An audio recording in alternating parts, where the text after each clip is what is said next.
we had trouble we had no transition. There was no transition thing in government at that time. And the governor went down really hard, the previous governor. He wouldn't let him into the mansion to celebrate the inauguration until about the day or two before. The office was a mess. They had ripped phones out, taken files. We had very little files. There was no continuity to government at all. It was chaos. We had one of the smallest governor staffs in the nation. It was typical at that time, plus Warren was a very moderate Democrat and he wasn't going to spend a lot of money. So we had an executive assistant, legal assistant, press secretary, clerical support. That was it. Despite the difficult adjustment, Uncle Warren understood the importance of continuing to cross party lines and build relationships with officials in the legislature.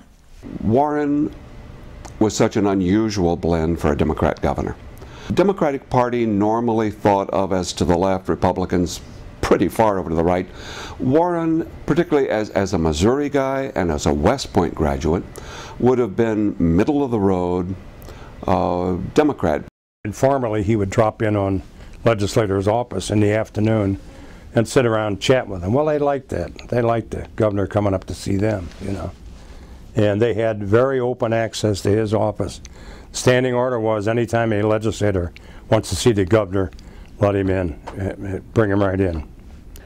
The legislature and their feelings toward the governor are very important. You know, they pass the laws and send them to the governor's desk to be signed. So you need to have friends in the legislature. In addition to his legislative friends, Uncle Warren awarded his supporters with appointments to positions throughout the state. Never forgot anybody who had been his friend as far as if they wanted appointments to a board or to the court. Eventually, his many friendships paid off. In his first session, 23 of the 24 pieces of legislation that he proposed were passed. This included a previously unsuccessful attempt at gubernatorial succession. His first session was a resounding success. He probably was more successful in getting his legislation that he wanted passed and to his desk than anyone else ever had up till that time. And you see, up until Warren Hearnes' time, the governor, by law, could not succeed himself. He could serve 8 years, but he could only serve 4 years, and he had to be out and then come back. He didn't think he had had enough years to do what he really wanted to do. You know, I won't say Missouri was stagnant before him, but it was the same old thing.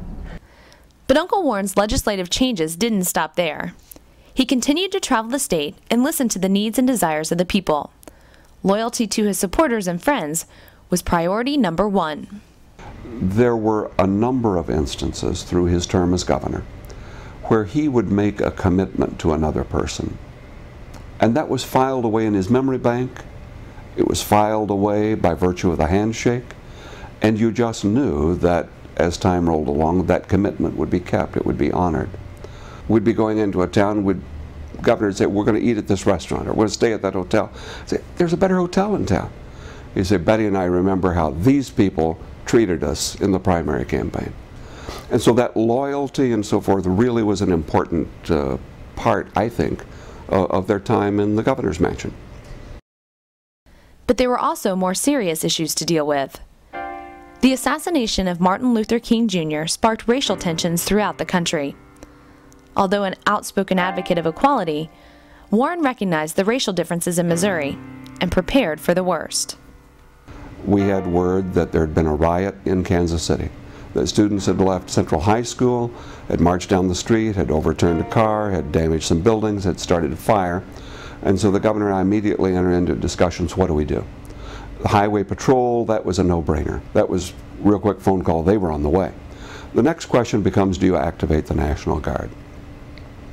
We just each looked at each other and both of us nodding our heads, you have to. Because it would take a certain amount of time for the National Guard to get there. And you couldn't predict whether this would be an event that would last a few hours or a few days. You have to make a decision based on what you know right now, and you have to make a decision that you can live with.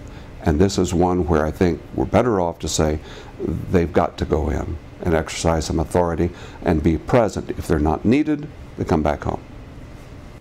He reviewed the situation, he came to a logical conclusion, he made up his mind, he did the things, and he never changed.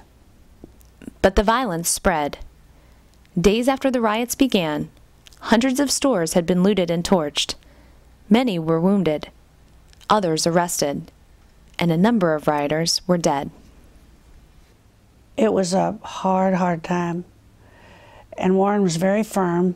We didn't want anybody killed, but nobody was going to take over the city halls, and nobody was going to, you know, storm the buildings.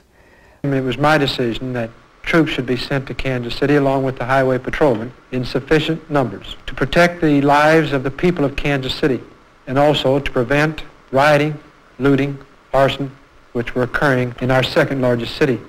There are those who misunderstand this type of action and say that when one does it, he does not have compassion for the minority groups or doesn't have a feeling for those who have not had what they should have had in the field of social justice. And this isn't true, because no one feels any stronger than I do.